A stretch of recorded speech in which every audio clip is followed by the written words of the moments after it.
guys, welcome to our channel. I'm Priya. I'm Ravi. And we are twins who go to UC Berkeley. Okay, we're sophomores at UC Berkeley. I'm majoring in environmental science and minoring in data science. And I'm majoring in EECS, which is electrical engineering and computer science. So we're gonna share our thoughts and decisions regarding UC Berkeley, especially because I know that decisions are coming out soon. So fingers crossed for all you guys. Even though our interests and fields are different, we also have a lot of shared experiences. So in this video, we're going to talk about why we each chose UC Berkeley, how it is in our majors and fields. We'll also talk about assumptions we had going into Berkeley and if they ended up being true or not. So the first question, just to get out of the way, is did we choose to go to the same school on purpose? And the answer is no. I mean, we didn't not choose to, but it just kind of happened this way. We didn't really have a criteria oh, we have to go to the same school. We just both ended up getting in here and choosing to go. The first thing we're going to talk about is why we each chose UC Berkeley. So I've always liked building stuff, and I did a lot of projects in high school with robotics and computer science and electrical engineering type stuff. So EECS, which is both of those things, seemed like the perfect major to me. And once I got in for EECS at Berkeley, I was super excited because they have a really good program for all the stuff I'm interested in. And a lot of the things that Berkeley has to offer are things that I really know I'd be able to take advantage of. So I was super excited once I got in. So as far as how it's been in the EECS major for me, so far I've enjoyed it. There are definitely a lot of hard classes, but my focus kind of going in was more I care about the internships and getting a job and sort of following that career path more heavily. And one thing I will say is that whole scene, if you're interested in computer science or startups or things like that, Berkeley really can't be beaten. Getting an internship is pretty easy, I would say, as a EECS or CS person at Berkeley, and the opportunities just are everywhere. So for me, online school, I didn't really enjoy it that much, and so I kind of wanted to take a gap year or take some time off, pursue that whole startup, internship scene that Berkeley has to offer. So I'm actually taking a gap year right now to work at a startup. So I ended up doing that. But yeah, I would say definitely for those things, opportunities abound. And so for me, I chose environmental science because I've always just been really passionate about helping the environment and also the people aspect of it. So climate mitigation through ecosystems, environmental business, and also data science, which is why I'm minoring in data science. So I chose environmental science at Berkeley because they have one of the top environmental science programs. I think when I came in, it was number 2. I haven't checked since then. The environmental community at Berkeley is something that I had luckily heard about in being a super involved, supportive community with tons of different research opportunities, internship, club opportunities, and just ways to get really involved with environment in all different fields of environmental science. And that's really proven to be true.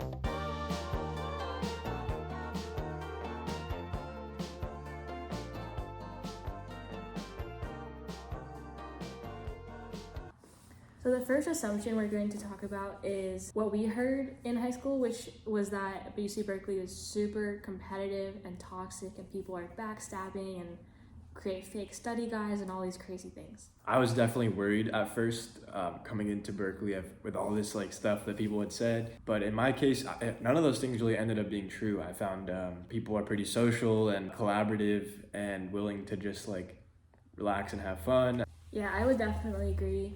For me, even in my huge weeder classes, which I've taken a lot of those, organic chemistry, bio 1A, which is the biggest intro bio class, all those classes I found to be super collaborative. People were always willing to help and support each other, and I've never really seen any people who are backstabbing or even unwilling to help. One thing that I do recommend is whoever you surround yourself with is also kind of what your experience is. I think it's really easy to find people who are willing to help and who are willing to make friends and study with different people.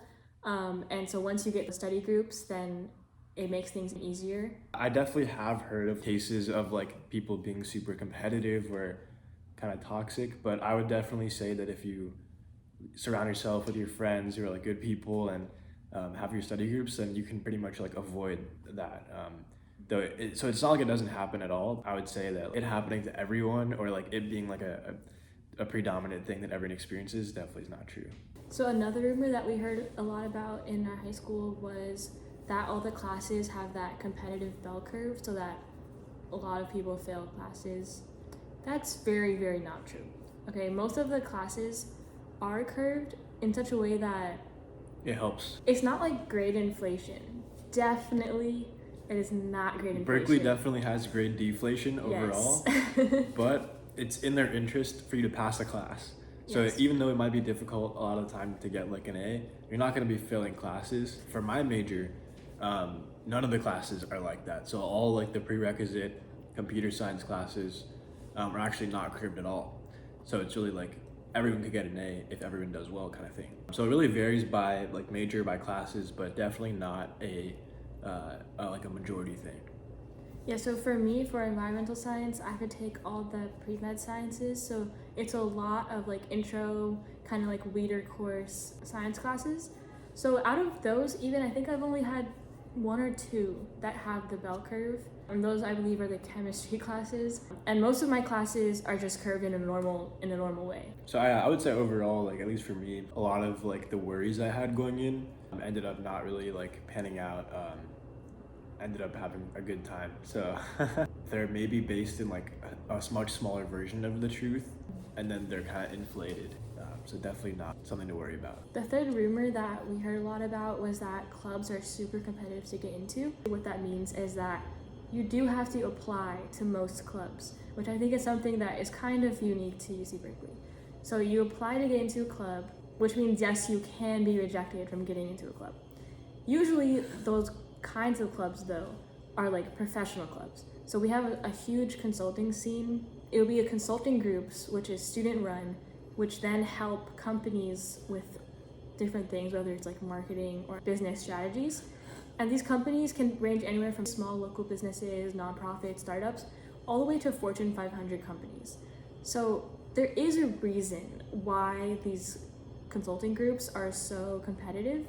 The experience you get can be pretty huge. With the clubs being so small and selective, they also really promote their own inter-club social life. So there's tons of like club socials and events that will be held within a club.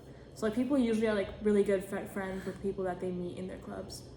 And clubs will also go on retreats and like hold like off-campus events and things like that as well. The clubs that you apply to, usually you actually are like a super involved member. And that's because you're applying and they want to make sure that everyone who's there really cares about being there, because they all do like pretty cool things and like being social with each other. A lot of the things that are hard to get into are doing some kind of like impactful work with some cool company. So it kind of makes sense like why they're competitive.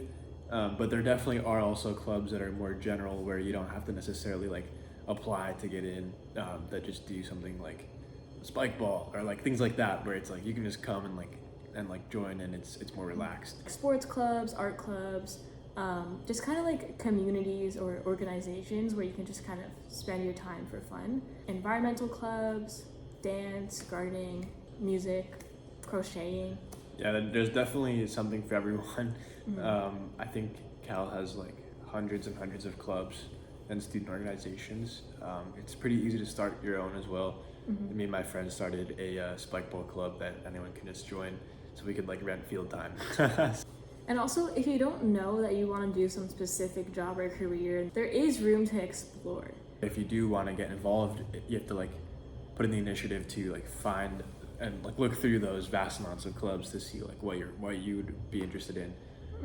Which can take some effort, but I would say like it's worth it to build your like kind of community on campus and find your people. And there are also a lot of different ways that you can explore different clubs. So there's like at least 2 different club expo type of things where the clubs go either online or in person or both and present what they do. There's also newsletters, emails, and then even if you don't hear of one directly, you can also search for them. So I can put a link in the description of a website that you can just search like a descriptive word of something you're interested in, and clubs will show up. Another thing that I kind of heard of going in was that the social scene at Cal isn't the best, and I've definitely found that to not be the case. Parties definitely are happening. I would definitely say that it's The social scene is definitely popping at Berkeley, and the nightlife is definitely there. Definitely work hard, play hard vibes at Berkeley. It's kind of like whatever you want it to be. Like there are some people who prefer, going out partying all the time. That's there for them. There's people who prefer like chill things. That's there for them. One of my favorite things about Berkeley is the people. Like I feel like people are pretty interesting and just like fun to talk to. Yeah, that's one thing I really love about Berkeley is that you're surrounded by people who've done cool stuff, and most people are pretty smart. And I would say that it's really easy to pick up like good conversations, and overall just like meeting people and hanging out with people. It's always fun because everybody is like interesting and has done something cool. You can meet so many people, just not in your major, but like just everyone. And people have lots of diversity of experiences and where they came from. At Berkeley, one thing that's a little bit different from other schools is that you only live in the dorms your freshman year. And then after that, you go off to live in your own apartment or off campus. So I would say like that first year is definitely important, and something we maybe missed out on a little bit with COVID. So like take advantage of the opportunity that is like an in-person freshman experience. Yes. Because you can definitely really easily meet tons of people and like find those groups. Have fun and just kind of like be open to spontaneous opportunities, and I think that definitely things can and will work out. So living in an apartment after freshman year, it has its own pros and cons. On one hand, it's kind of like the real world, cooking for yourself, cleaning for yourself, you have roommates in an apartment. I think it's definitely a transition, like taking care of yourself on your own pretty much. But there are also some pros to it, like you're in your own apartment, so you can kind of choose whatever you want to do. There's no like RAs after freshman year. You do have more freedom. And there are definitely options, like you can still have a meal plan and all that stuff. And there are some people who like manage to get like a dorm spot or an on-campus apartment after freshman year, but it's definitely uncommon. So I would say, personally, I enjoy like having my own space and all that, but definitely something to note, like if you're the kind of person who really prefers like everything to be a bit more structured, or have like the sort of food and living situation taken care of for you, then living on your own like as soon as freshman year is over might be a little bit of a struggle. But I'd say like if you can fend for yourself, then you'll enjoy it. So the next thing we'll talk about is safety. Berkeley definitely has a reputation for being unsafe. I'd say there are definitely levels to it.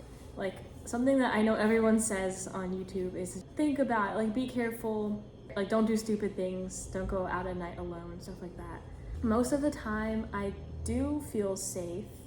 I'm not on my own too much at night.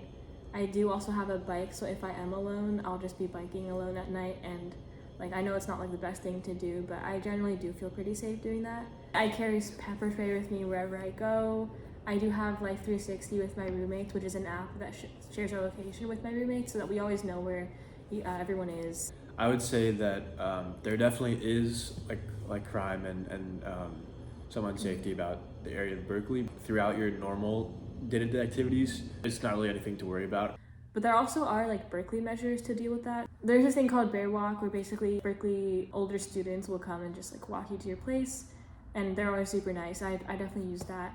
There's also a Berkeley like night transit system. It's like a shuttle bus that takes you kind of around campus. So there are things in place, and yes, it can be unsafe sometimes. Yes, there are crimes sometimes, but overall, like it's not that bad.